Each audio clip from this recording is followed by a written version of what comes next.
I was listening to the story about, it was a story of a family in Washington, and the little boy called the Bigfoot the cowboy man. And he had, apparently it had made an effort to steal this kid. And it hit me. My children were in that playpen behind me with nothing but a mosquito net over them. It could have crept up behind me and taken both of my children, and I wouldn't have known. Father just got like a Mustang or something from Wyoming, okay? He had it out in the corral because he couldn't put it in the barn in the stalls with the other horses. It would kick and made all the other horses nervous. Had a Seminole Indian working the horse trying to break it every day. So they had it out in the corral. This skunk ape snuck up behind this horse and grabbed it on its hind quarters. This particular horse kicks out, jumps over the corral, runs into the pasture, to get away. At this point, the rancher's out there just blasted away with the dirty. Skunk ape runs into the swamp. I went up there one day after that, or 2 days after that. I went up there and sat in the silence up there, and I'm telling you, man, it was free. It was crazy.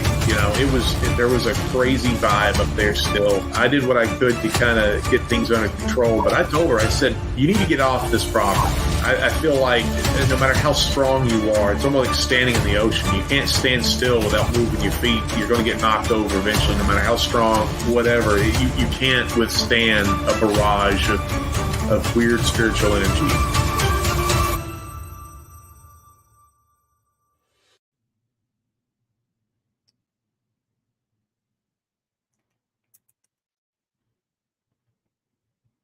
Can you hear me, Wayne? You're muted.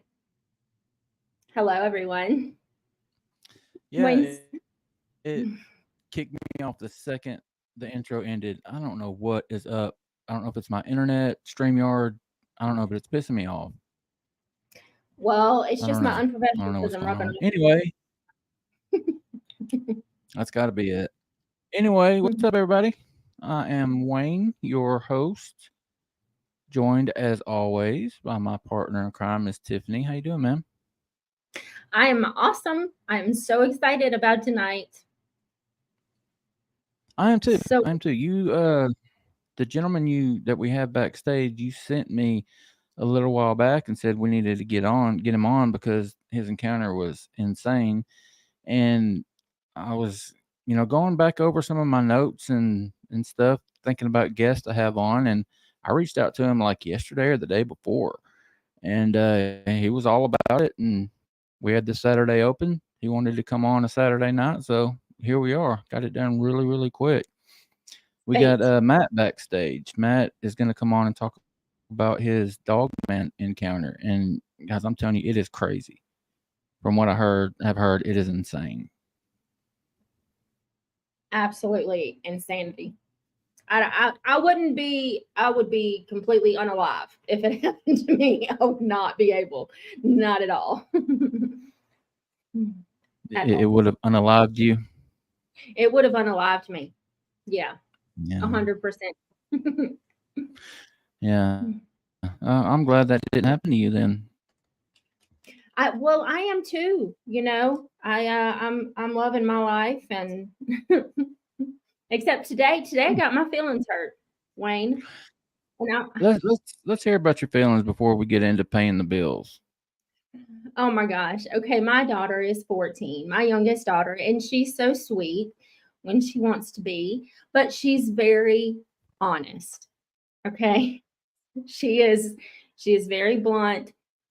So I bought her this jacket, and it's just a jacket, zip-up hoodie jacket, whatever, but it has the Looney Tunes on it because I'm raising her right.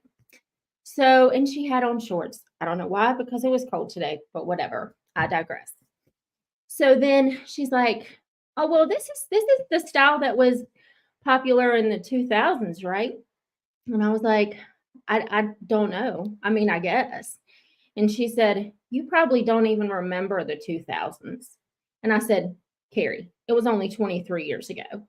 And she was like, so I was born in 2009. And I said, yeah. And she said, and Teresa, my middle daughter, she said she was born in 2000. And then Kaylee was born in 99. And I said, yeah, right. And she said, well, when were you born? And I said, 1980. And she was like, oh, I forgot that wasn't that recent. She was like, you have to go back a good ways. And I'm like, oh, just rip it out. Wow. No. You're, I was like, well, gee, thanks, honey. I mean, I love you too. you're old, Tiffany. Yeah, I know. She's just Yeah, making each one of these gray hairs more pronounced. I got to see about 9 months of the 70s. So Mm-hmm. I'm a little bit older than you. I'm a 79 kid. Yeah. See, we're the what is it that it's called now by the generation, the late 1900s. Yeah. I mean, we're ancient compared to them. We were born in a whole And I'm other century. I know. We're so freaking old. I'm so old I can't even remember the early 2000s. Okay. I mean, come on. Damn Yeah, kids. it was. I'm Did telling you, but I have her to be nice. did her Christmas list get smaller after that?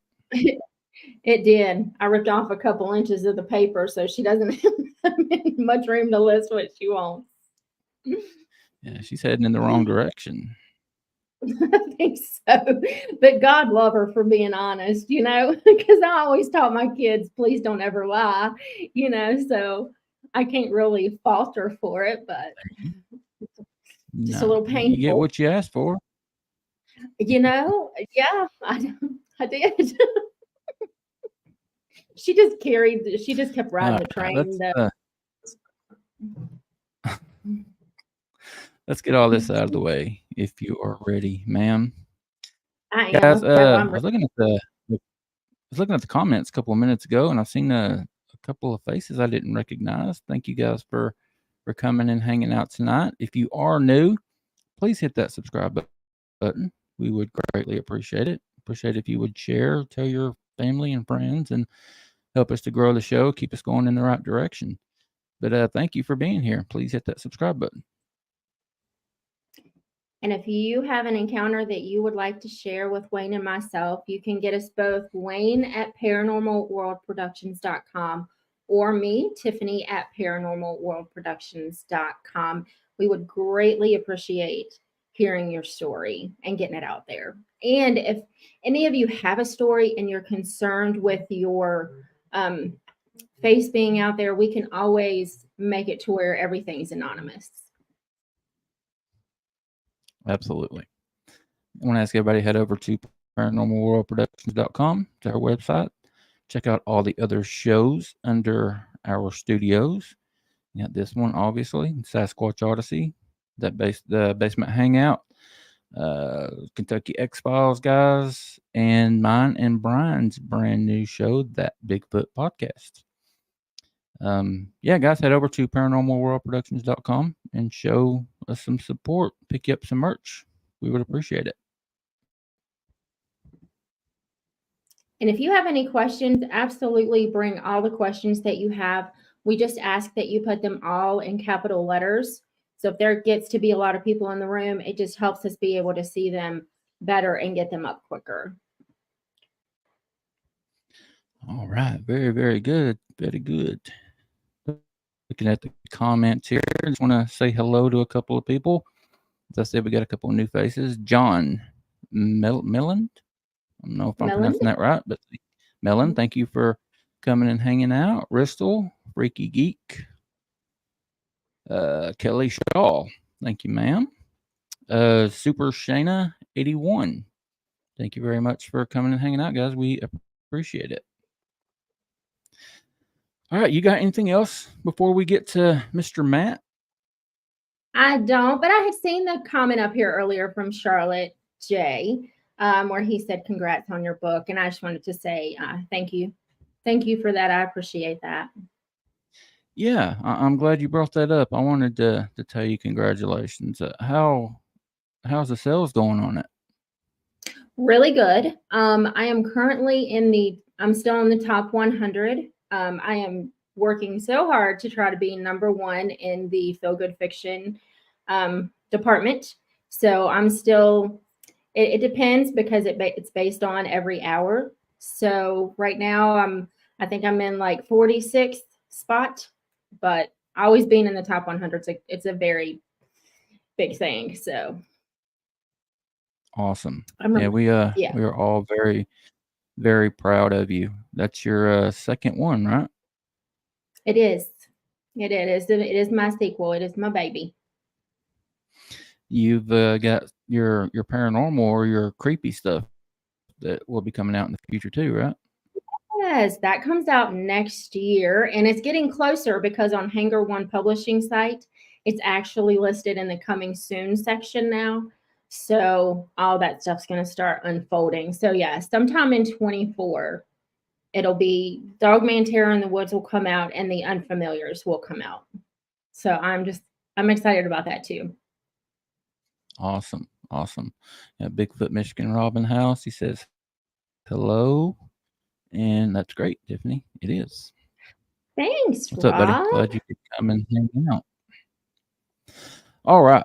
Let's as we said earlier, guys, we were talking about this encounter, this Dogman encounter, and I love hearing Dogman stuff. I've told you I've been vocal on it personally. I don't know where I stand on the whole Dogman phenomena.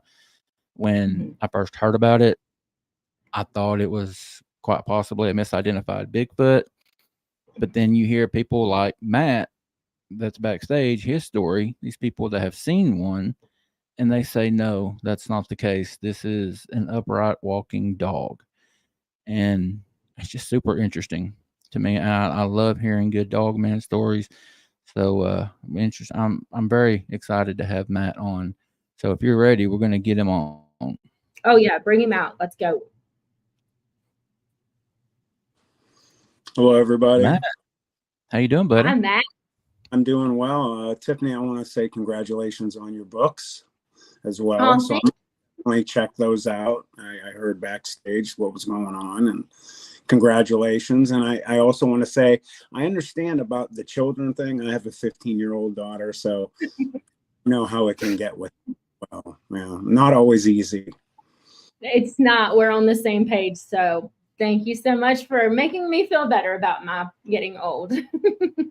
I'm getting old with you, so don't worry about it. How old are you, Matt? I actually turned 50 years old on May 21st. 50? So you Wow. were born Good. you're old. I'm like, oh geez, man. I was born in 73, so now I feel ancient. we were both born, you and I were born in the 70s. I just didn't see as much of it as you did. But you were talking about your 15-year-old. I've got a 2-year-old, so I'm starting over. I feel every second of my 44 years on this earth. You know what? It goes really fast. I'm sure Tiffany can attest to this. It goes fast. I find myself, my wife and I find ourselves praying sometimes to God to please slow it down, because you want the moments to last longer, and it's just going so quick. You're going to blink and that 2-year-old will be 15. Trust me. Yeah. She wasn't my first. I've got a few others, but okay. Well, then know. Yeah, I thought I was done, and then obviously God had other plans, and I have started over. He said you did it so good the first time, buddy. He's giving you another one. There you go. All right, Matt, I have heard most of this encounter that you're coming on to share, and I can't wait to hear the whole thing from you. And yeah, man, just start at the beginning if you don't mind. Walk us all through it, and we might stop you every once in a while for a question from the audience. But the floor is yours, man. The show's yours. Just take off. Okay. My name's Matt Emsch. I was born in Youngstown, Ohio. This is where the event happened. I was probably I was about 14 years old when this happened. This was about 1987. It was the summertime. I had just gotten out of 8th grade, so I would be going into high school the next school year. And basically, me and my group of friends that hung out together all the time, there was a larger group of us. So normally there'd be, between 6 to 10 of us, but this day there was just 4. And, we were just doing what boys do. We'd go from all over the city itself, go to suburbs, we'd ride our bikes far. But one of the areas that we like to frequent was, down in the old steel mills in Youngstown, Ohio. And, some people might hear that and go, wow, you guys are hanging out in steel mills. We were just young kids, rambunctious boys that wanted to, investigate everything and anything. And one of my friends that was with us that day, literally lived right across the street from where we would enter into this area. So it was nighttime when this happened. It was probably around, I'd say 9:30. We would always go in from where my buddy lived.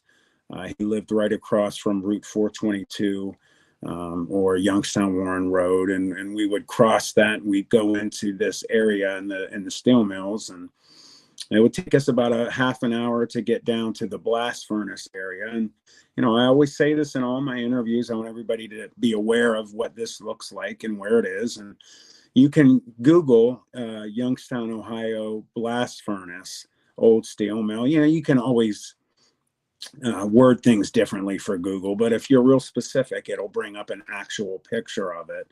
And a lot of times you'll get a picture where you'll see buildings on the left, and then you'll see like a train or a train track going right by the building, and then stuff on the right of it. And that train track is important in the story. So we would go down in this one blast furnace area. We just always seemed to end up in this area. It was easy to get in there for us. Some of the other buildings were just absolutely gigantic, and they were dangerous. And, we probably weren't very smart for being down there, because, things were falling apart. We'd be in this building or other buildings, and pieces of concrete would just fall, from high up. And if we would have got hit by those, we could have got really hurt. And we were going up investigating in these buildings, and there'd be stairs missing, from misuse or unuse, basically. It's funny when you have, buildings that are being utilized and used all the time, things seem to kind of last longer. But when they're not being used, like concrete and things like that start to fall away, and you start to see pieces fall out and just rebar sticking out. And that's how it was down there, old rusted steel mill buildings and buildings just falling apart. And that's how this blast furnace building was. And there was other buildings around it, but it was just this one area we liked to go in. And there were no stairs leading up into this building. And we liked that because, they had a lot of things down in the steel mills that you didn't really want to run into. And some of them were sometimes this was a gang time in America, and in Youngstown specifically. Youngstown had the moniker of being a very dangerous city. In fact, numerous times through the years, it's gotten a title of Murder Town, USA. And the reason of that is per capita, it's unfortunately had the highest number of deaths in it in America at numerous times. And this was one of those times. And like I said, there was a lot of gang stuff going on. And people think also that the mob and mafia are gone, that they don't exist anymore. They do. You don't hear about them. Youngstown, Ohio was very well known for the mob back in the mafiosa times in the early, like 1940s and that era, 30s. But they were still known to be around during this time. There were homeless people that were down there, and you never knew if you ran into somebody you didn't know. We were 14, but we were still kids. You didn't know how people are going to react to you. So we didn't want to run into anyone we didn't know. But the thing that really made us nervous more than anything were they had wild dogs that frequented down there. And, I always say this too, anybody that lives in bigger cities like maybe Detroit or like Cleveland, Ohio, or Toledo, or other cities that have areas maybe in the downtown area that there aren't a lot of people living anymore. You get big groups of dogs that are either dogs that have run away from homes, dogs that were born in litters from wild, wild dogs, meaning not living at homes with anybody. They're just growing up on the streets. And these aren't the kind of dogs that you want to call over to pet or be around. They're really dangerous. They've been known to kill people and animals. And they had supposedly killed a couple homeless people during this time frame. And I'll touch on that a little bit later because it has a little bit to do with the story and experience. Let me straighten that out. I need to say that. So normally when I discuss what happened to me and my friends, I'd like to call it an experience, because a lot of times when you hear someone say my story or a story, it's made up.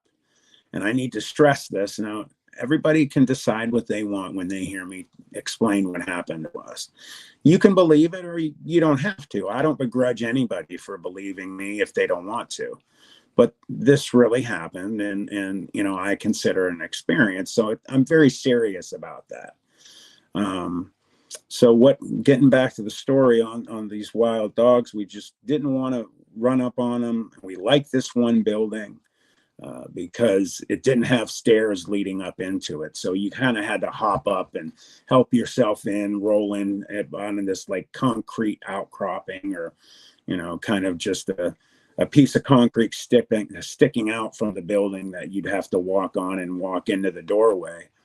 And it was a real big 4-floor cavernous building that on the first floor that had like open walls at every end. So the north, south, east, and west walls were open, and you could see everything going on in there. So we didn't like that because, we would light fires in there and we would like to stay there late sometimes. And, even now there's a couple working steel mills down there. They do things to this day, and I forget the names of them, but you could Google it and find them. And they utilize this railroad track that literally goes by where this blast furnace used to be.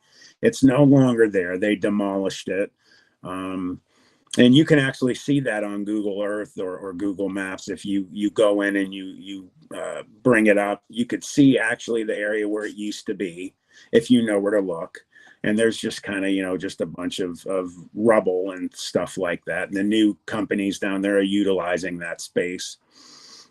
So what we did is we ended up coming upon these 3.5 foot tall metal kind of bent somethings. I'm going to find, I always say this too on all my interviews. I've probably done 15 interviews about this experience, and I've never found out what they are.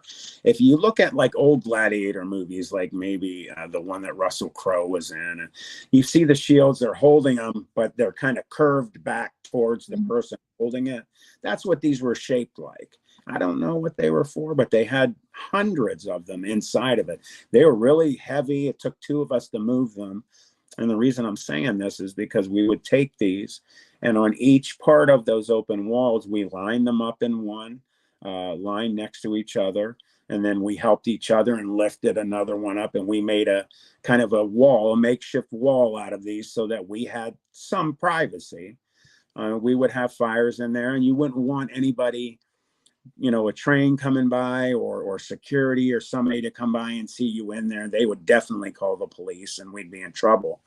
So we didn't want that to happen. And we also wanted to keep out, just prying eyes in general. We didn't want anybody down there doing whatever, there were bodies have been found down there for whatever reason, or drug dealers hiding things down there. We just didn't want to come up on anybody or anybody see us. And so we built these walls up, and we had a real big fire going on. And inside of this building, if you would go into the center of the room, you could look up and you could see directly all the way up 4 floors to the top of the ceiling. So if you went up on the second, third, or fourth floor, you could walk into the middle of the room, and there was like a half wall of concrete that, you know, separated you from falling into this hole. And you could look down and you could see each floor or look up at whatever floor you were on. And so when we had fires, we find like pallets, wooden pallets, never any difficulty finding things to burn down there. And this night we had built a really big one, and one of my buddies found like a container full of like oil or something and threw it on there, which caused it even more to burn high. And we had kind of like a bonfire going. And it, like I said, it was probably around 9:30 at night, completely dark outside. And I remember specifically, we weren't talking or anything. We were just doing what a lot of people do, like at campfires, you know, when you're sitting around a fire and you just kind of, everyone gets quiet and you just kind of stare and you hear the fire cracking and you kind of zone out. That's kind of where we were.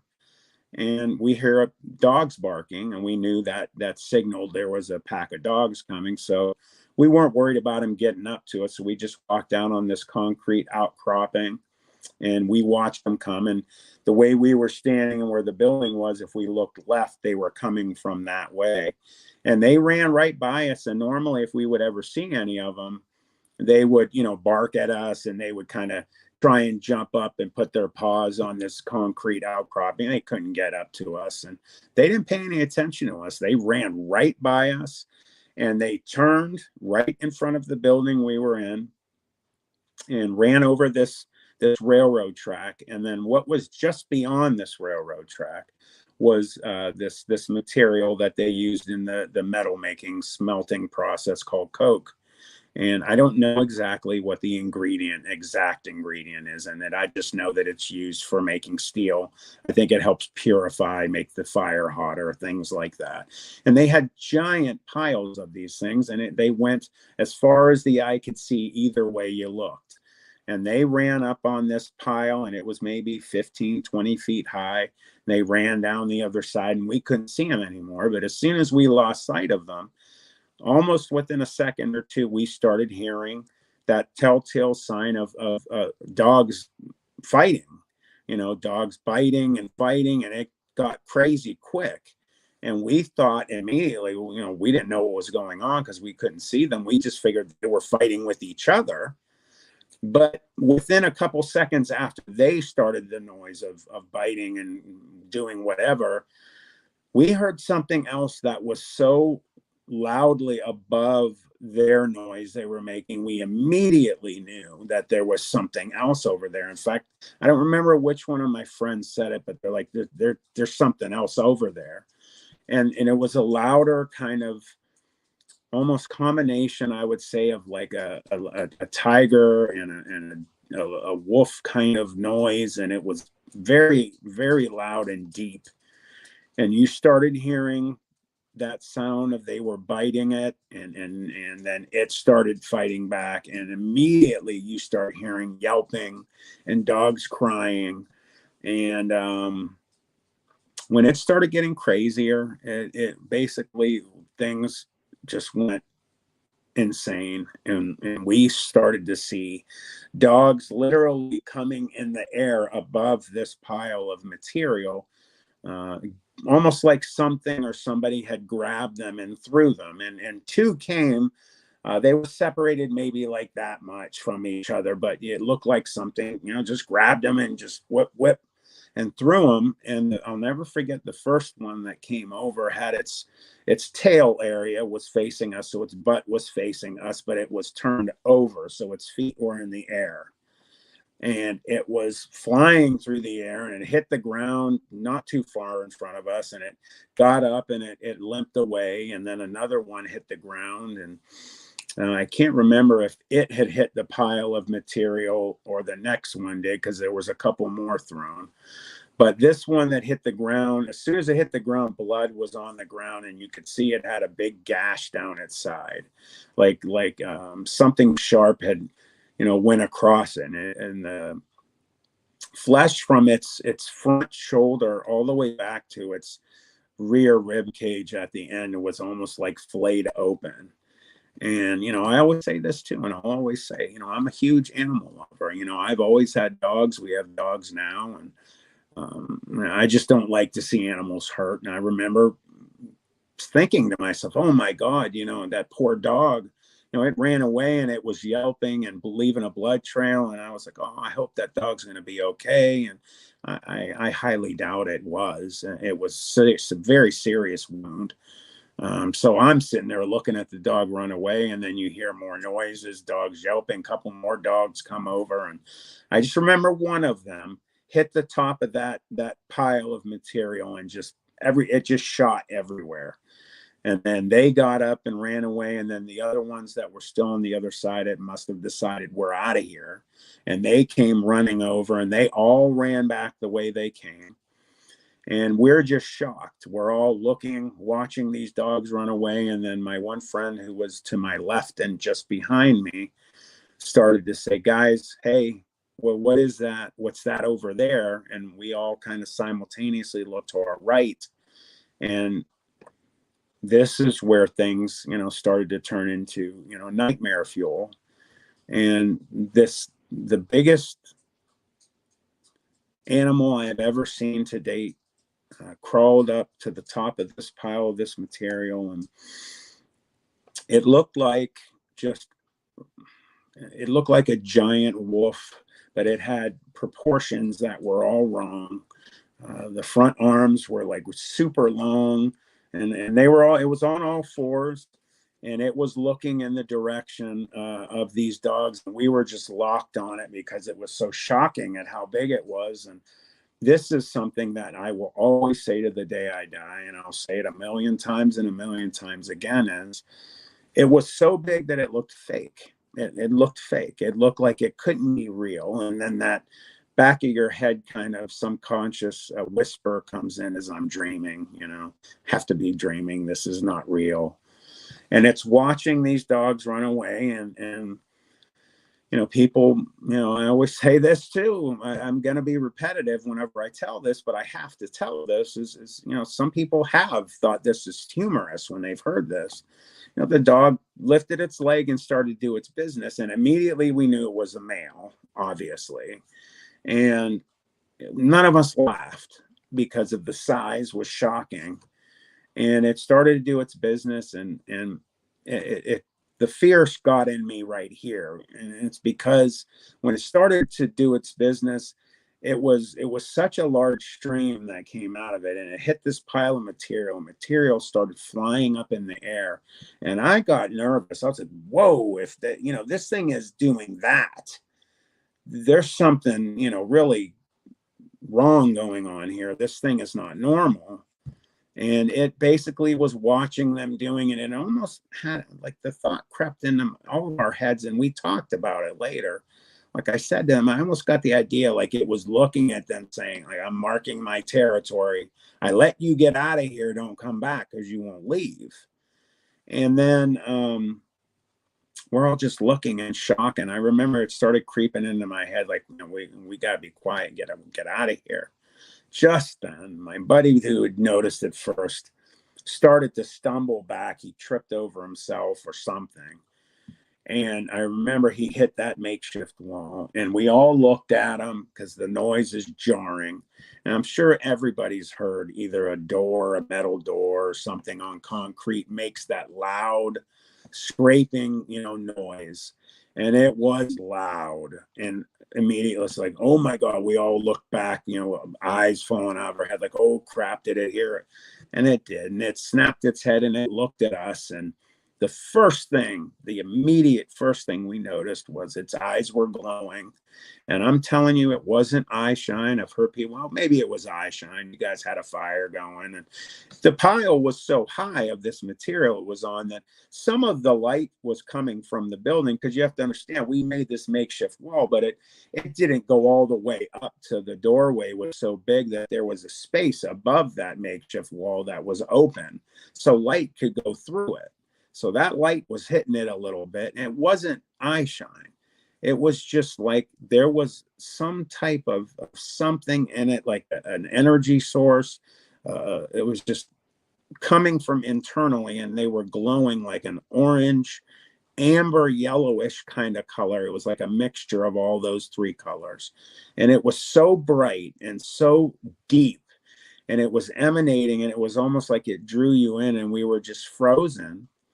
And again, the size of the animal came into play again, because you imagine something is 20, 25 feet from you, and you're looking at it, you're not going to see the pupils. And, you know, I always dumb it down a little bit, you know, with the anatomy. So you have different layers of circles in your eyes, right?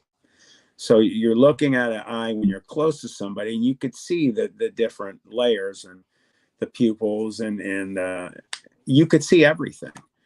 And you could see actually not only the different anatomy parts of the eye, you could also see which one of us it was looking at. So it looked down the line at us, which would have been to my right, its left. It looked all the way down at all of us. And when it stopped at me, I knew it was looking at me. And it looked me up and down, and it almost felt like, when it looked at me, it almost felt like it was looking through me, almost like it was looking at my soul. And I felt it. It was like a palpable feeling. And of course, there was extreme fear. So I had anxiety that you get right here. And it just looked at us, and then it growled at us. And it was a loud roar type of mixture of a tiger and a wolf and like a bear. It was like everything mixed. I've never heard anything like it before, and never to this day have I ever heard anything similar. And it also had a weird kind of undertone to it, where if you've ever watched a video, and if you haven't, Google it, of an alligator or a crocodile in the water laying on top, and they use, all these animals use infrasound, and anybody that's familiar with it, you know, big cats use it, whales use it to have their song heard miles away, and it's used for different reasons. But predators utilize that because it will basically shake and jiggle the insides, organs, and blood and fluids of a body, so where it will stun prey, and the prey will get, you know, kind of discombobulated, and then they're able to easier, you know, take care of that prey and kill it. So it did this roar, and immediately it felt like wind and this vibration hit me. I felt it go through my chest, and we all talked about it, obviously everything afterwards, for years on end. And we went into it detailed of it, and we all felt similar at first. I felt everything vibrate, and right away I felt like I wanted to go down on my knees. My thighs all the way down to like my calves and my ankles felt like, just like I had run miles. And I also liken it to when you have a dream, a nightmare, when like a monster or a person is chasing you and you can't run.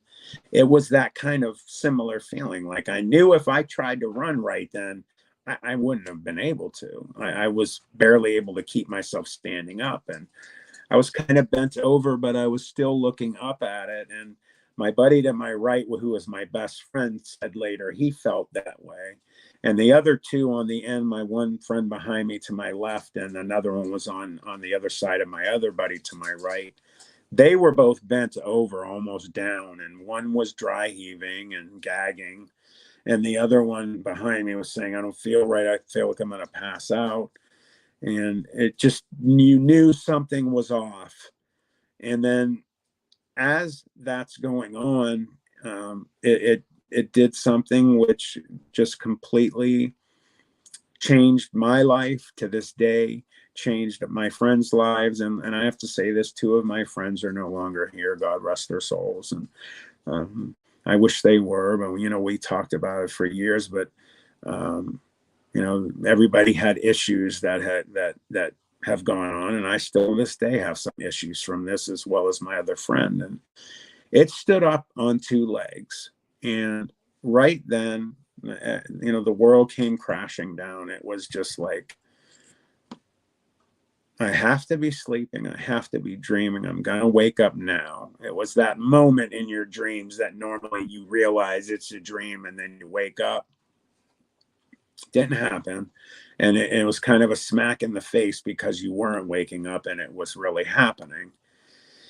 And everything you had been taught, we had been taught at that point, where all of the horror movies with werewolves and mythology you've read, and you know, like what was really big at that time was Fangoria magazine, and you know, looking at that and all this stuff, it's all fake. Everyone always says monsters aren't real, and it's just not real.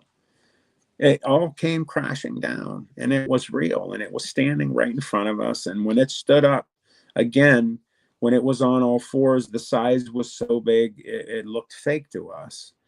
Now stands up. Now multiply that by 2. And also you're trying to take in that we're looking at, for all intents and purposes, you know, a werewolf, because at that point, you've never heard of Dogman before. So as far as we were concerned, we're just looking at a werewolf. And it was gigantic, and it had a human-like shape. You always hear some stories where people say they see Dogman and it's man-shaped, it's shaped like a man. It was man-like. And the reason I'm saying there's no human being has ever been shaped like this, as far as I'm concerned. I've never seen one. And its arms were the first thing we noticed. Not only did it had giant muscles all over its body. It didn't have long, scraggly hair. Its hair was relatively short. We didn't see extreme detail at that point. All we could see is just it was super black from head to toe. So much so that the night behind it was actually lighter than this thing was. So it was standing out against black sky behind it.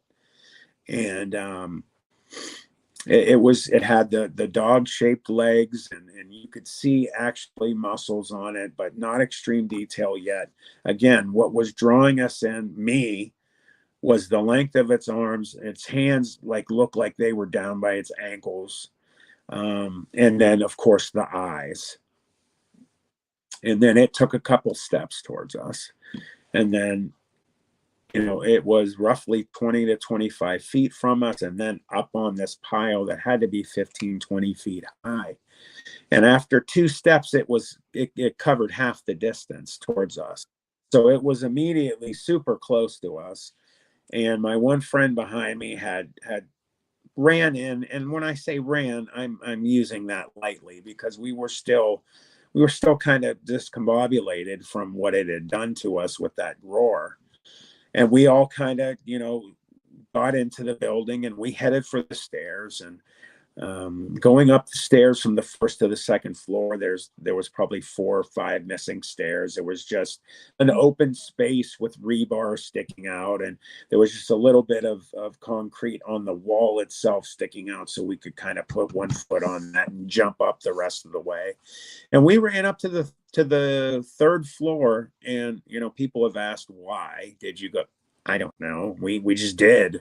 We ran up to the 3rd floor, and we stopped, and we turned, and we looked right down at the one wall that was facing out in the direction we just came, and we didn't see anything at that point.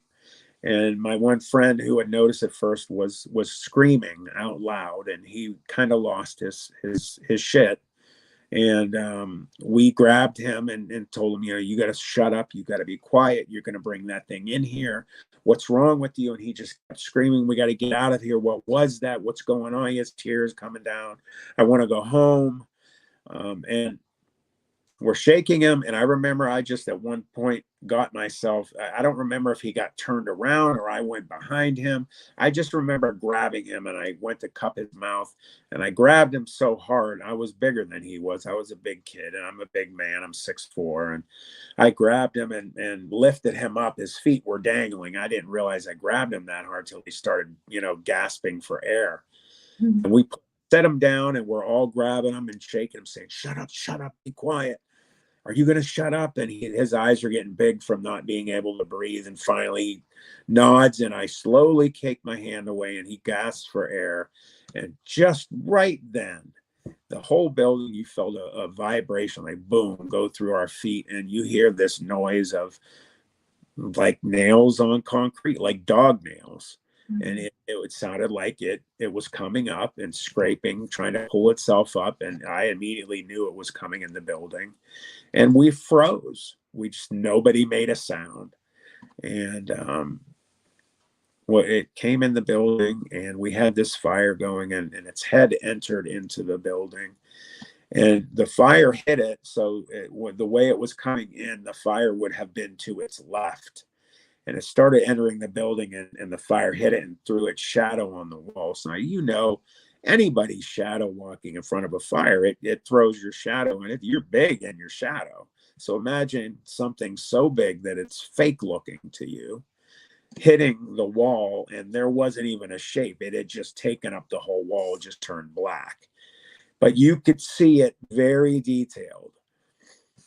And it's coming in, and it had almost this train effect of, you see a long train, you're waiting at a crossing, and you're like, Jesus, man, come on, when is this train gonna end? It's so long. That's how it was coming in the building. It just kept coming in, and it's like, holy cow, when is it gonna end? And as it's coming in, you can see muscles rippling and it moving, and you could see immediately the scapulas on its back, raising, and like a cat, a big cat, when it moves, they pop up. And normally you just see, those bones moving, but these were covered by huge muscles. You could actually see the muscles surrounding these as they pop up each way.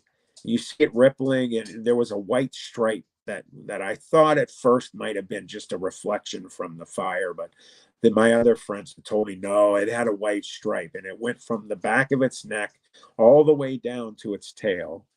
And like I said, the hair was very short. I've heard stories of people seeing dogmen that long, like manes and bushy, scraggly hair. It did not have a mane. It did not have scraggly hair. I would say the hair was an inch long, if that. Very, very short, almost groomed like. It had extremely long arms, as I told you. And when it walked on all fours, the front was actually up off the ground higher than the back. So its arms, when it's walking, was obviously, it's walking like this. And it's looking around, and it's sniffing the air. And sorry, I have a sinus infection. This thing's walking around, and the eyes are still shining. And I remember it turned its head towards the wall from the fire where its shadow had cast real dark. And you could see it light that piece of the wall up kind of around where its head was. So again, it's emanating some type of energy or something internally, which gave me and us the impression that this is some kind of supernatural something going on. And then it got near the fire, and me and one of my buddies had noticed at the angle we were standing, when its front left arm, hand, whatever you want to say, and I call it hand because it looked, the basic thing it looked like when I saw its hands a couple times, they look like basically giant raccoon hands. And if anybody doesn't know what raccoons look like, Google it and say Google raccoon hands, and imagine giant raccoon hands. My one buddy said he saw nails. I never noticed nails. He said he saw long, kind of sharp nails on its hands. When its front left arm came down by the fire, something else kind of supernatural happened. Its arm basically kind of blinked out, and it looked like what you see in the Predator movies of when they kind of just turn invisible for a second. And its arm, just that part, did it for a few seconds, and when it hit the ground, you could see things through it, and you could see the fire kind of inside of it almost. And when it hit the ground, the fire came around its front left arm. And if you have ever seen video of the sun, of like magnetic storms that happen, and you see them come out, and they make different shapes and rings, and that's what happened to the fire. And it kind of flew around it, and it made those shapes just really small. And then all of a sudden its arm reappeared. So it just is able to obviously cloak itself or something. I don't know why it just happened to that one part of it. It just did. And only two of us noticed it, and we talked about it, and the other two said they never saw that. And its other thing that was really noticeable was its tail. Its tail wasn't bushy at all. It actually looked, it was real thick. I remember that. It looked like a panther tail or a cougar tail. And if you've ever seen those, they're not bushy at all. They're just real thick. And it's just super tight hair on there. And that's what the tail looked like. And it's sniffing the air, and it's having literal saliva just pouring, drool just pouring from its mouth and hitting the cement, and it's making that noise because it was a big building, almost like over the fire. And so you have a huge fire going with crackling going on, but you still hear this saliva, this drool hitting the ground. You see it breaking and snapping like it was raining outside. And you know, when a building leaks and you hear those big pops on hitting the ground, that's what it sounded like. And I got really scared then, because what that signaled to me, and I'm starting to sweat right now because I'm going back there. That signal, there you go. Yeah, that's very similar. Thank you. Yeah, just think of that. It didn't have the fleshy color. It almost had just all black with maybe just a white part where the palm was, but very similar, just like that, but giant, just huge. And it sniffs the air one more time, and then it caught our scent.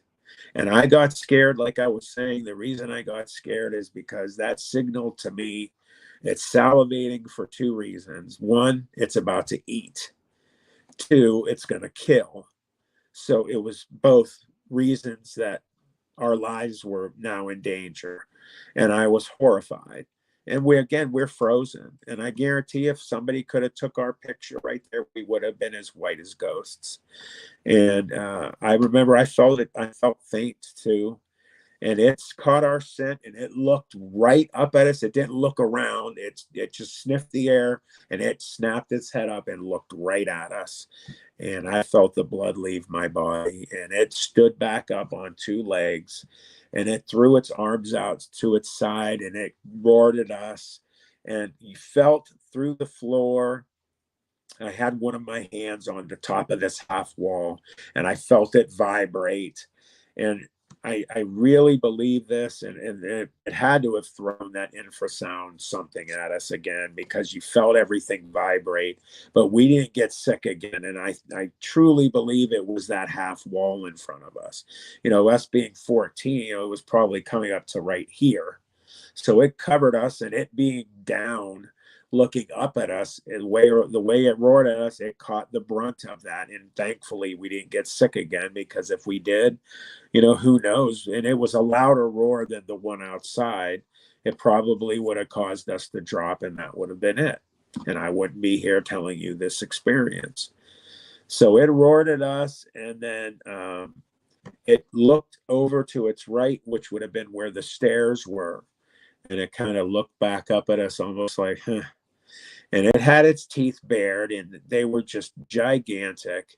And if anybody wants to know the closest thing that I have ever seen through the years that I could compare what this thing looks like, is if anybody's ever seen the movie Van Helsing with Hugh Jackman in it. He turns into a black werewolf at the end of the movie. He fights Dracula. That's the closest thing I can say it looks like. And it's darn close, not exact. It had bushy hair. This didn't. The only hair I did notice is when it was looking up at us, its neck flared, and you saw all the muscle, and it had this hair sticking off the sides of its neck, and it was in the shape of like a spade. So if you take the spade card out of a deck of cards, you look at how a spade looks, that's how it was shaped. And I don't know if I never noticed it when it was on all fours, but for some reason, when it looked up at us and the neck flared, this hair popped out off the sides of its neck for some reason. I don't know why, but I remember looking at it, and it would just scream spade-shaped hair. and its teeth were bared, and they were just huge. So much so that I forgot to mention, when it was out on when it was down on all fours and it was looking around, you could see the tips of the top teeth and the bottom teeth were hanging out of the gums. So it had huge teeth on both top and bottom. And it growled at us almost in a way, and a couple of us said this to us, that it almost looked like it smiled at us, like a growl with the bearing of teeth, but almost like a smile, like a sick smile. And then it looked back at the stairs, and it went, and it like threw itself through the air, immediately down on four legs again. And it looked as comfortable on four legs and on two. Each way it looked happy. If I could roll back real quick again, seeing it better in the light, you could see all of the shape of it in the muscles. And again, the arms were just so nightmarishly long, down to its ankles, just gigantic muscles everywhere. The lats were sticking out from the back. Its upper muscles on the neck and everything were flared. Everything was ripply. You could see the abs. The things that drew my attention the most were the legs. It had the quads were similar to like when you see a bodybuilder on stage, and you could see every muscle, the way that muscles separate when they're really buff. And you could see that in the quadriceps, the different muscle separations. And then you got down to the lower legs where they're like it's a dog standing on two legs. But it wasn't, shaking. It was just comfortable. And the bones in its legs were very thick. I remember thinking how thick they looked down by its ankles. And when it ran real smooth and fluid, like almost like a panther. You watch like a big cat, like a panther or a leopard jump out of a tree. It's almost beautiful, the way it moves. Liquid, almost like oil or liquid metal. And it hit the stairs, and it turned, and the tail kind of almost, it looked like it used it as a rudder, because when it was turning to the right, so its right side was closest to the wall running up the steps, and its tail turned to the left. So it was almost like it was using it as a rudder of sorts to keep itself even. And it hit those stairs, and it went right over those missing stairs like they were an inch apart. And it hit started to come up from the second floor to the third. And when it got to the top of the first floor steps onto the second floor, my two other buddies, they lost it. They started running. One ran outside. There was a doorway right to the outside that led to the fire escape. And the fire escape was only a half fire escape, because you could run up the fire escape outside the building to the top of the roof. You could not go down from the third floor because the floor had fallen away. It had, from misuse or just the rusting away and the weight of them. They were laying on the floor outside the building in a big heap, all bent up. And he went out there, and I remember hearing the feet on the metal running outside. My other friend, who had been screaming basically and running in circles, what are we going to do? We have to run. He runs up the stairs to the fourth floor. And on the fourth floor, there was a very short set of stairs that went to the roof. So he ran for the roof. And me and my buddy to my right, my best friend, I was frozen. I couldn't move. I was horrified. I didn't know what to do. And as I'm watching it run up, like it just bling up the stairs, it started to hit the second, hit the floor from the second coming up to the third, is when I finally started to believe that my life was truly going to end. I thought that this is the day that I'm going to die. I can't believe this is how my life is going to end. And this is happening quick in my head. It's not like I'm standing there thinking like in a movie, they have sound. It's real fast, and in my head, I'm thinking, oh my God, I'm about to die. And I didn't have my life flash before my eyes. I did have quick thought of I'm not going to play football at the high school I was going to go to. That was a big deal to me. I wasn't going to see my family again because my family was my parents are gone now, and we're ultra close. 5 kids in the family, my parents. And I thought of my dog. I remember specifically thinking of my dog. And I started to believe that our lives were going to end, and this thing was going to come up the stairs. And when it got to the top of the stairs from the 2nd floor to the 3rd, the first person it would have met is me. And I saw it hit those stairs, and it was looking directly at me. And I was looking in its eyes, and it was looking at mine. And as soon as it got to the halfway point, it could have jumped right from there, and it would have been on top of me. And it would have tore me to shreds. And I thought, it's going to kill me and maul me. My friends are next. No one will ever see us or hear from us again. Because you could have screamed down there being murdered, and no one would be able to know where you are. They might have heard you somewhere, but they wouldn't have been able to find you. It was so massive. And I truly thought, this is it. And it hit the middle of that staircase. And then all of a sudden you hear a train with its horn getting pulled as it's coming by the building. That was the first time that a train had ever come by the building, and it come by a lot, that it hit the horn. Now, we've talked about this many times, and people have said, well, maybe, because trains are high up, maybe he was looking in the building and he saw that thing running up the staircase, and that's why he pulled on it. I just think he saw the fire and he pulled the horn, and just to let everybody know something's going on.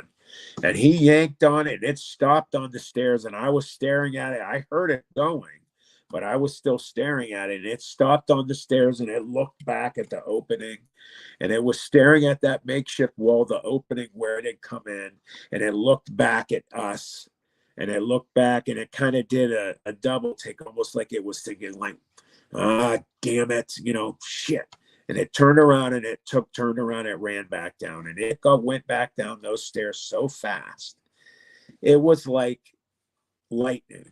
And you could physically see it moving as it ran down the 2nd set of stairs. But as it hit the 1st set of stairs, I'm telling you, something else supernatural happened, because what it did is it started to almost lose some of its actual like anatomical shape. It almost was like a massive black shadow that still kept some of the form it had. And it just, boom, gone, blink, it was gone out of the building. You didn't hear anything. You just saw a shadow leave. And it was, I've heard and watched shows, people talking about shadow people, about seeing them out of the corner of your eye, but then they're gone. You see, that's what this was like. It was like it just changed shape, and it just was zip and gone. And the train was going by, and you hear it clunk, clunk, clunk, and we're screaming by then, help, help, please, somebody, all of us. And the other 2 come down, and they heard us screaming. They heard the train, and they came out. My one buddy almost had a smile on his face, thinking like, maybe this is it. This is it. Somebody's going to help us. And they start screaming, and we're all screaming bloody murder, losing, like almost getting lightheaded from screaming. And the train just keeps going. And at first, you hear squeaking and stuff, and you think maybe they're stopping. He wasn't stopping. So that's why I don't believe he saw it, because he didn't stop.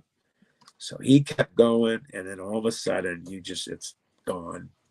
And the extreme fear sets back in that this thing's going to turn around and come right back in this building. And we were up there for maybe an hour before we finally started to talk about we need to move. It hadn't come back in. My one friend who had basically, he saw it first. He was the one I had to grab his mouth. He had lost it. He ran up to the 4th floor. He has now completely gone crazy. Excuse the phrase, he went postal. He was screaming. He was crying. He wants to go home. We have to get out of here, but we can't leave because it's going to get us. What are we going to do? Just complete not making sense, losing his mind, which a child would do in a situation like that. And we finally are like, we have to go. We're ignoring him. We have to go. We have to get out of here. This thing's going to come back. And we start to walk, and he's screaming, no, don't go. It's going to come in. And we basically, he came down begrudgingly with us to the second floor. And then we were there for maybe, I don't know, a half an hour, 20 minutes. And we made our way down to the first. And we're saying, we have to make a run for it. And we knew this was going to be either it's waiting for us outside. Also, when you would hop up into this building, you could bend down and you could look back into it. And it could have been hiding in the back underneath this thing. It could have been waiting on the other side of that pile of material. It could have been anywhere. We were looking outside for the eyes, because if those eyes were shining out there, you would see it. We didn't see it. So we're like, we got to make a run for it. And it was a half an hour that it takes to get down there. So we knew it was going to be a while. And then my friend starts just completely, we can't go. You can't leave. We got to stay here. It's going to get us. Somebody will come. And we're screaming, and no one's coming for us. The train left. No one knows we're here. Because we didn't tell our parents we were going down there. They would have never let us down there. And we tell them, finally, I grabbed him and I said, you got to fucking listen to me. You either are going to come with us, or we're going to leave you here. Trust me, we'll leave you here and you'll die alone. And he's bawling, Matt, please, no, please don't. And finally, we just started to leave, and we turned around and said, grab our shirts. And we let him grab us from behind. And I mean, he was literally choking us. And we dragged him out of that building. And we had to jump down, and we grabbed him, almost had to pull him down. And we are horrified, looking everywhere. And we started running. And we were in almost like a straight line. And we're running with each other, staying perfectly in line so none of us leave each other. Because I wasn't as fast as some of my other friends. They could have left us. We stayed with each other. And we're running, and every time a footfall hits the ground, we're snapping, looking around. You hear the wind start to pick up and leaves blow. You start to get nervous and kick rocks. You can imagine all the stuff on the ground in that kind of place. Everything signaled it was there. Finally, we get to the last part, this gauntlet we had to get out. And it's just a giant mound of gravel and material that coming down was really easy. And I apologize, my nose is all stuffed, guys. Coming down was easy. You could turn kind of sideways and walk down, and you could get down easy. But going back up, you'd have to be on all fours. And every time we would leave, we would always laugh at each other and make fun of each other, because somebody would always start to slide back down. And it happened to all four of us, because we're all trying to get up fast. And the material's going out from under us, and we're sliding down. Is it behind us? Is it behind us? We're turning around looking if it's there. And we could hear in the distance the wild dogs, and we got horrified because we thought that signaled this thing was back. We never saw the dogs again. We never saw it. Finally, me and my one buddy got up to the top first, and we laid on our stomachs and stuck our arms out and got the other two up. And we ran across Route 422 and jumped over this fence and run across the street to my friend's house, and his family wasn't there, and it was late. It was probably 11, 12 o'clock at night. They weren't home for whatever reason. I don't remember. And I remember we just sat on his porch. One of my buddies sat in the yard, and they had a hose outside. And I remember just pouring the hose all over myself and drinking. And I drank so much I got sick. My stomach felt like I was going to pop. And they all did the same thing. And we just sat probably for at least an hour, just staring in shock, staring out across the street in the direction to where we had just come. And none of us spoke. And then we started talking a little bit later, and we headed back to my best friend's house.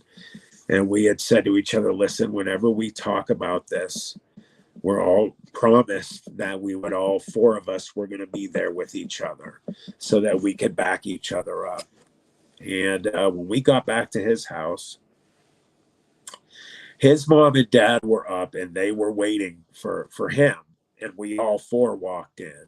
So they immediately knew something was wrong, and we're all covered in dirt and tears and just looked horrified and in shock. And they're asking what's going on, and we tell them. And I remember my best friend's mom, she just turned around and she went like, oh, you guys are crazy. You saw something.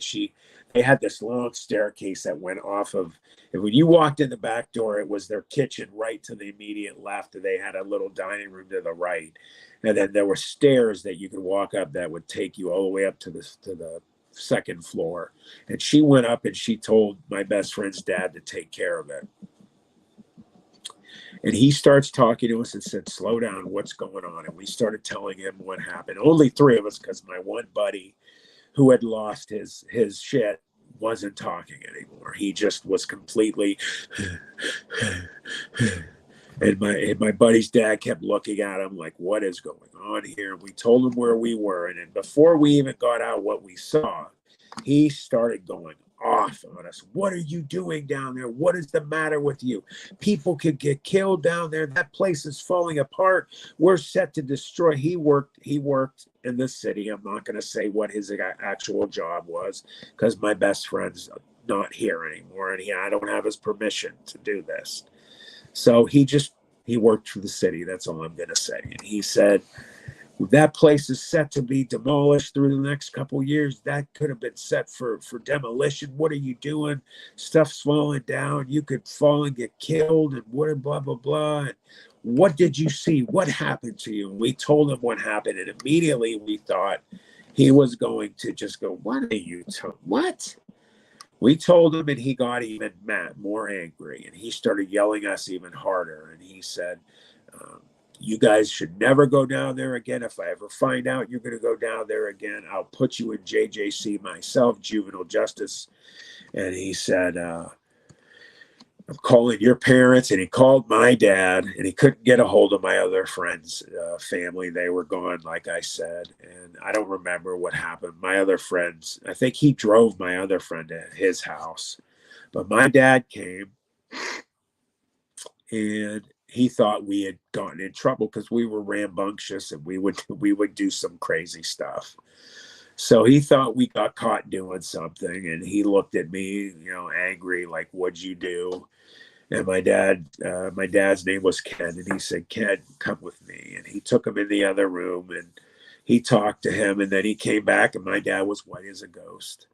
And he said, I think you understand the situation. He said, none of you are going to talk about this. And he said, I need you to make Matt promise that he's not going to discuss this, with anyone else. And, the discussion was longer than just what I'm saying here. I'm not going to say every single thing that happened. And my dad, I got in the car with him, and you need to understand also about my dad is, he was a overgrown Boy Scout. I used to call him Steve Rogers because I said, you're like Captain America. And he was that to me, but he was just a true blue, honest, truthful man that if he gave you his word on something, you could bet that he would do it.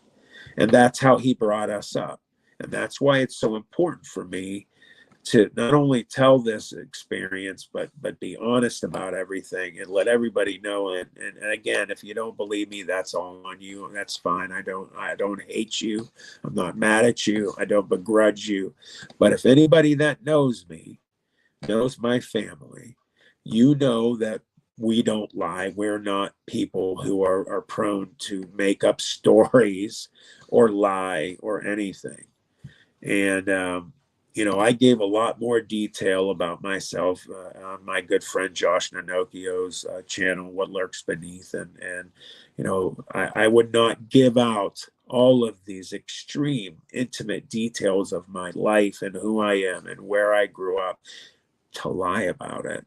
And, just anybody that knows me, I wouldn't do this. And my dad was driving us home, and he kept looking at me, and he had this scared look on his face, and I was bawling, crying, Dad, you got to believe me. That's what we saw. And we got home, and I was screaming and crying. My mom heard what was going on, and she came, and she's like, what is going on? And he's like, nothing. And I'm like, Mom, I saw this. And she goes, what? Ken, what the heck? What is he talking? And he's like, nothing. He saw a bear, so don't worry. She went to bed. She didn't. Well, should you deal with it? Same thing my best friend's dad, his mom said.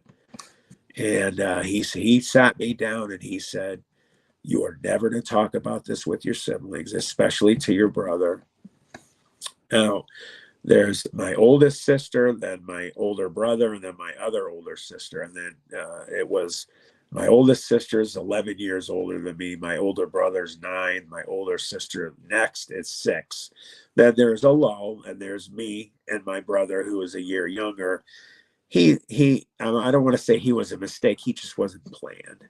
So we're a year apart. We're really close. We're inseparable. So that's why he said, don't tell your brother. And, I'm asking him, why? He said, Matt, just promise me. You have to understand, you can't talk about this. Your buddy's dad told you, you can't talk about it. It's very important. And another thing, my friend's dad had said, he said, you guys cannot talk about this more than anything. If you tell all your friends, they're all going to go down there and someone's going to get hurt in one of those buildings. They're going to fall through the floor, which is true. You should see some of the areas we frequent. I mean, there would be holes in the floor. If you fell through, you would die. So, but we're running around, willy-nilly. And he said, and then somebody's going to get hurt. So my other friends, we told my other 2 friends' parents, they completely disregarded everything, didn't believe it, said we saw a wolf or a bear or whatever. And they just were, even one of them laughed. They didn't want to hear it. In fact, my one buddy who had lost it really bad, he didn't speak for 2 weeks after this. We didn't see him. To this day, he has severe PTSD, as I do at times. He sees multiple, he sees counselors, he has psychiatrists and a psychologist. He's on medication. I've been on medication through the years. I've been able to deal with it a little easier, maybe because I've spoken about it. I don't know.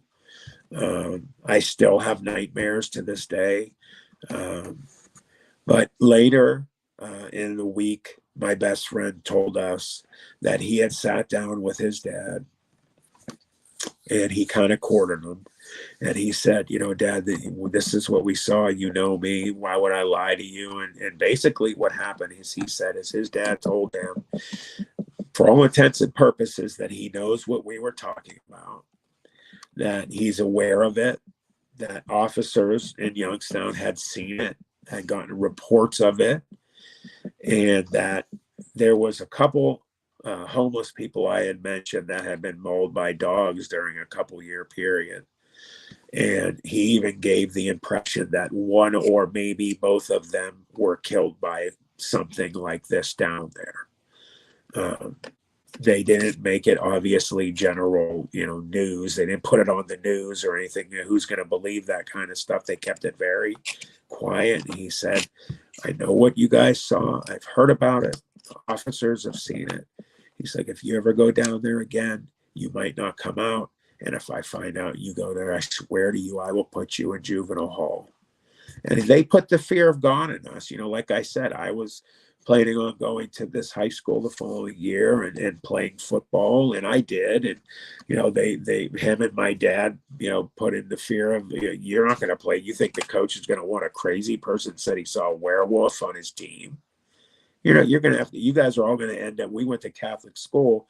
He said, you're all going to end up at the city school. You're all going to go there, which I'm not saying was a bad school, but it wasn't the private school we went to.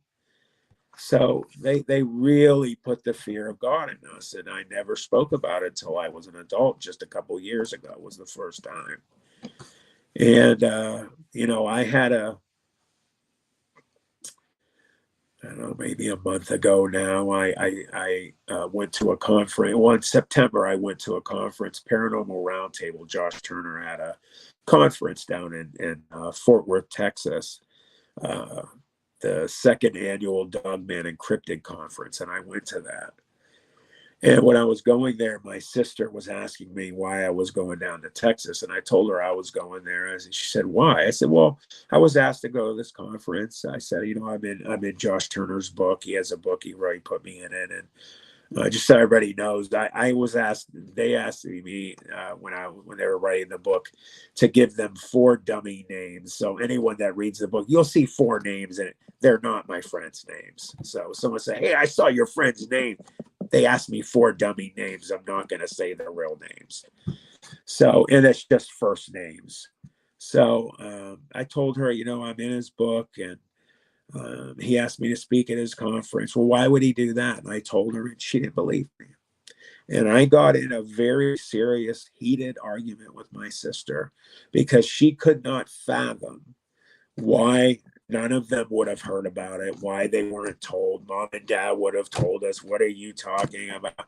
I said, I said her name. I said, I'm not going to say it. I looked there. I said, why would I lie to you? I'm a 50-year-old man.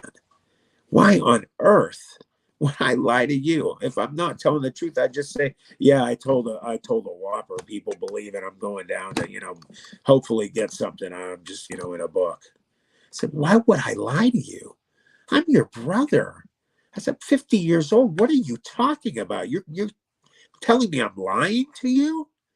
And we got into it. I didn't speak to her for a month. Now, my uncle passed away just recently. And we went to the funeral, and my sister was there. She lives 3 hours from me, where I live in the Youngstown area. And I just decided, what, my uncle passed away. I'm just gonna go sit by my sister, and I'm not gonna just keep going with this. If she doesn't want to believe me, I won't talk about it with her. And we've never discussed it again. But I was ready not to talk to her ever again for the rest of my life over that. And I told my wife, and my wife was upset about that. She's like, why wouldn't she believe you? You're a grown man. You've never lied to them before. She said, that's my point. I said, I told my wife, I said, I'm never speaking to her again. And my daughter asked, what are you guys talking? I said, I'm not going to speak to your aunt ever again. She's like, why? What? And my wife took care of it. And I said, that's it. I'm done. I'll never speak to her again. And like I said, I squashed it. We haven't talked about it since, but I had something else happen recently. Right after the funeral, I had a very ultra realistic dream. I've told some people about it. They think it was more than just a dream. I think it was.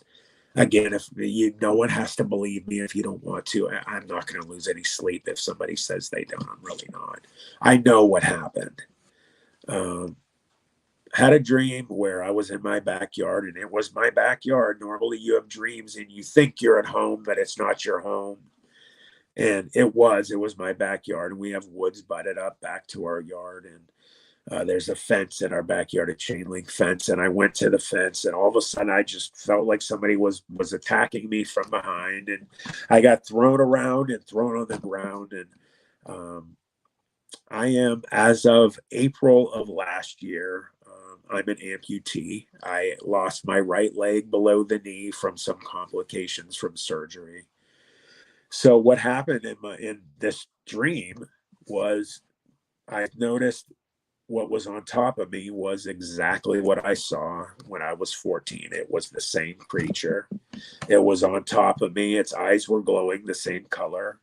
And it went and it ripped my right pant leg off, which is my amputated leg. And I have a prosthetic. And it grabbed the prosthetic in its mouth and it threw it.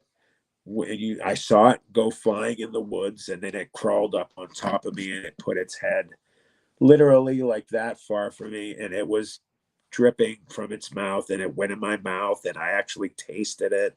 And this is one of the first times I've said this, that I'm not gagging. I usually get sick when I say it. You could taste it. You could smell it. And it had its face an inch from mine, and it put its eyes up near mine, and it basically spoke to me with its mind. I've heard people call it mind speak. And I just heard a voice that sounded very deep and growly and gruff. And it basically said to me, I came for you all those years ago. You speak of me too often, and you will see me again. And it said something along the lines of, I'm coming for you, or something. I don't remember exactly. And it just looked at me, and I remember its eyes were just burning in my eyes. And then I woke up. And I was soaking wet. I was sweating. I was in my chair that I sit in every night in my man cave. And we have a puppy. We had 2 dogs not too long ago. I had to put my best friend down. My Beamer, what's his name? He was a 16-and-a-half-year-old dog, and his time came, unfortunately. So we have one, and her name's Hadley. She's usually up in bed at this time. It was like between 3 and 4 in the morning. And she was right at the foot of my chair. She had her paws up on my knees, and she was crying. She had her ears back and her tail between her legs, and she was looking at me crying. And I don't know why, but it was almost like she sensed something was off. And I was soaking wet. My shirt was soaking. I was pouring, and my heart was pounding. And it was the most ultra realistic dream I've ever had in my life. I've had people tell me it wasn't a dream. This thing was talking to you. Now I'm going down to the LBL to be inducted into the Brotherhood of the Wolf with Barton Nunley, Martin Groves, Larry Joe Fisher, and Daryl Denton, who are dear friends of mine. And they're going to induct me down there, and I'm going to really appreciate that. And I'm really close with all 4 of them. And check out Barton Nunley's channel and Humanoids with Barton Nunley. He's my man. And in fact, here is his book right here. I have it sitting right here on my desk, and going down there with them. Some people have said, maybe this thing's going to be down there, and there's things there. Martin Groves just finished a Small Town Monsters movie there recently, and they saw and they had Ron Moorhead, who's also a friend of mine. He was down there with them, and they had experience where they had some Sasquatch around their cabin, and they told me that regularly Dogmen are around their camp. And I don't know. When I go down there, I've had people tell me that I shouldn't go after hearing that dream, but I'm going, and if it's going to be there, it's going to be there. And whatever happens will happen. Yeah. That's the only time I've ever seen anything like that. It was my dream. Again, it might have just been because I've been given a lot of interviews lately like this. I'm doing them because I know what happened was real. And again, if I was just by myself and that happened, I would have never talked about this in my whole life. I would have taken it to my grave. But it happened to 4 of us, and we talked about it for years. And 2, like I said, have passed away, and my other friend. We talk regularly. He said when he retires, he'll come out and do it with me. He thanks me all the time that I have the guts to do this. And he owns a very successful company that does international business. And he said, I just can't do it right now. International people that I do business with, you think they're going to sign these big contracts with me if they see me on YouTube talking about this? I mean, be honest with me. Well, it's not going to happen. So I don't begrudge him, and he always starts his conversations with me as, I'm so sorry that you're doing this alone. I promise you someday I will do it with you. When I retire, I'll do it. I promise. Please don't hate me. And I don't hate him. I understand. I've had a lot of people since I've done this come, and they've messaged me on Messenger, and hundreds lately that have thanked me for doing this. And some older gentleman who was 83 years old recently messaged me, and he was from Arizona, and told me that he had an experience when he was younger with a Sasquatch, and that he had planned on taking it to his grave. And he said, after watching my interview on What Lurks Beneath, he said that I'm now going to tell it. And I've had other people telling me lately, because of seeing you having the guts to do this, that they're going to do it. And the thing I appreciate the most, looking at the crazy numbers, and I told you I've done maybe 15 now. The craziest numbers have happened on What Lurks Beneath with Josh Nonocchio, Dominic Josh Nonocchio. And I don't know why it's maybe just the way he did it, or it just was the perfect storm of people seeing it. There's been insane numbers, and 99% of all the people that have commented have all said they believe me. There's 3 different human behavioral professionals, PhDs. You look through them, you can find them. They're on there that have said what they do, that they're human behavioral professionals, have PhDs in it. They're experts in it. That I've given zero sign of lying. They put their stamp on it. Good friend of mine is Adam Davies, who is also another person in the cryptid community. He told me he used to be, in his other professional life, a court cross-examiner. And he said, Matt, whenever I meet anybody, I immediately do that. And he said, when I met you down at the conference at Paranormal Roundtables conference, he said, I just do it automatically. Please don't take offense to this. He's like, but you have never struck me as somebody that is lying. And when I watched your interview, he said, I saw zero tell signs of anybody being deceptive or lying. And that is what means the most to me. That means, and also the people that said that I've helped them. Of course, that means a lot. But to be believed when you do something like this, when you expect, well, hell, I'm doing this and I'm going to be called crazy and I'm a nut and you're stupid for doing this. And I have family that I've said, why are you doing this? Are you crazy? Just for doing this, they mean. And it really happened. I've been hearing more and more experiences, because I definitely separate them.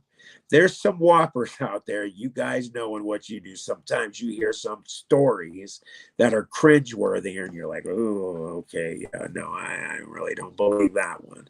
But I've heard other ones that I've heard some of those telltale signs that I've seen, and I'm like, okay, well, I'm leaning on that one's being real.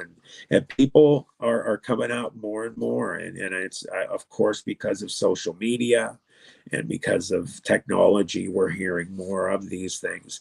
You're seeing the government releasing pictures and video of UFOs, or UAPs they call them now.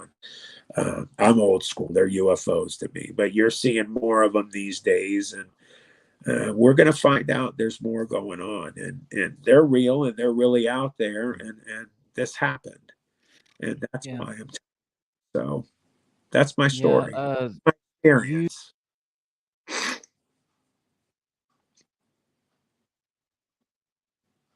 His mic got muted. I don't know why it does that.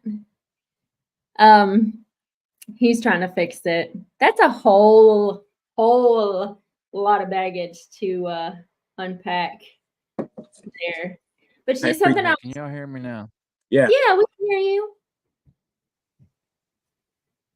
Okay. Yeah.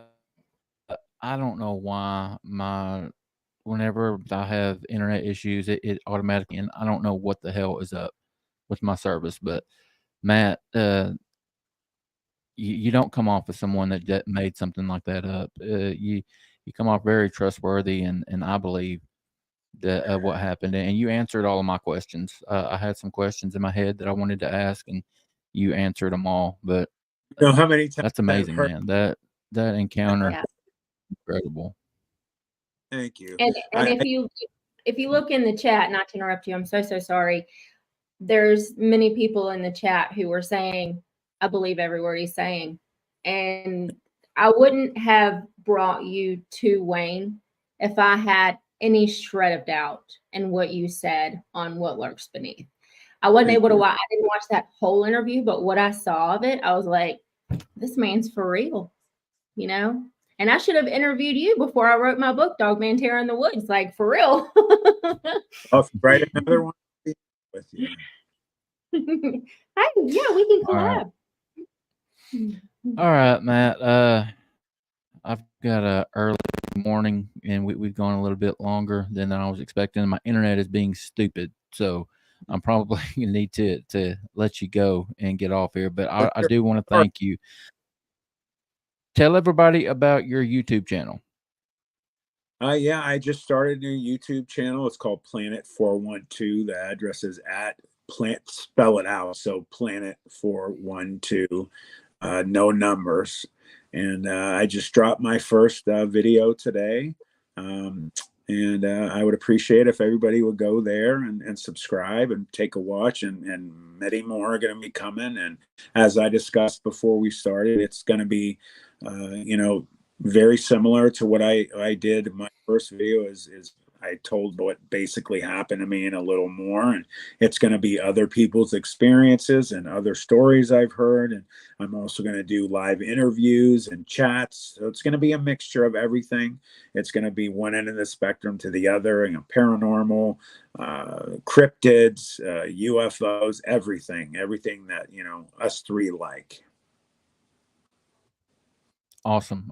Yeah, I subscribed earlier, guys. Y'all head over to Planet 412 and give him a sub. Again, Matt, thank you for coming and hanging out, buddy. Thank you. Enjoy the rest of your night. You guys too. Thank you very much. Thank you. Bye.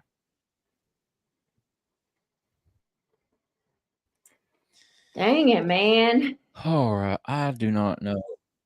I don't know what is up with my internet that it's pissing me off, but at least, I mean, his wasn't bothered, was it? Because I was able to hear everything. So I think we got through it. As long as his wasn't interrupted, then that's all that matters, because that story is insane. Yeah, that needs to be out there. It really does. And I think the more his story is told, it's like he said, the more people will feel comfortable telling theirs, because that's what we need to understand everything. I've said it a million times. Until we have these things either in captivity or a body or something, the best way to learn about these things, Bigfoot, Dogman, other cryptids, the best way to learn about them is through eyewitness accounts. Exactly. Like, we know more now. We know more now, having heard his story, than we did going in, about how the thing took a leak, how it hocked its leg and pissed, and the amount of urine that came out and stuff. I never heard anything like that before. I hadn't either. And it solidifies because I did do research on encounter stories when I was writing Dogman Terror in the Woods. And the one thing that I found most frequently was that the front limbs were longer than the back. So it's almost like it was more proportioned to be on its hind legs than on all fours. However, it is comfortable on all fours. That got my attention too. The way he talked about it. Yeah, that was interesting to me as well. I did a poll earlier. It's the first time I've ever done one. While it was going on, I asked the question, is Dogman supernatural? We had 14 votes, and 57% said yes, and 43% said no. I'm surprised that the no caught up, because during the whole show, if yes was running away with it. Yeah. But what do you think? Supernatural or no? I think a portion of it is. I think a portion of it has to be. I mean, based off what Matt was saying and the research that I have done personally, I don't think it's all flesh and blood. I don't think it can. I don't either. If there is a Dogman, and again, I'm still on the fence about it, and I'm more leaning toward there being one every time I hear one of these encounters. I believe it has to be. There has to be some element of the supernatural involved in it. Yeah, I agree. I don't know. All right, that's something we're going to do more of now that I have figured out that that's an option. Yeah, we'll start doing more polls. That was cool. We had good response to that. All right, let's get out of here. We're coming up on 2 hours. That's the longest show we've done. I know. That was so fun, though. It was. He really has perfected that encounter. He's good at telling it. He's a good one. All right, say your goodbyes, Tiffany. Bye. Thank you, guys. Have a good evening. Thanks everybody for coming and spending another evening with us. We always appreciate it. Y'all be good to yourselves. Be good to each other. We'll see you next time.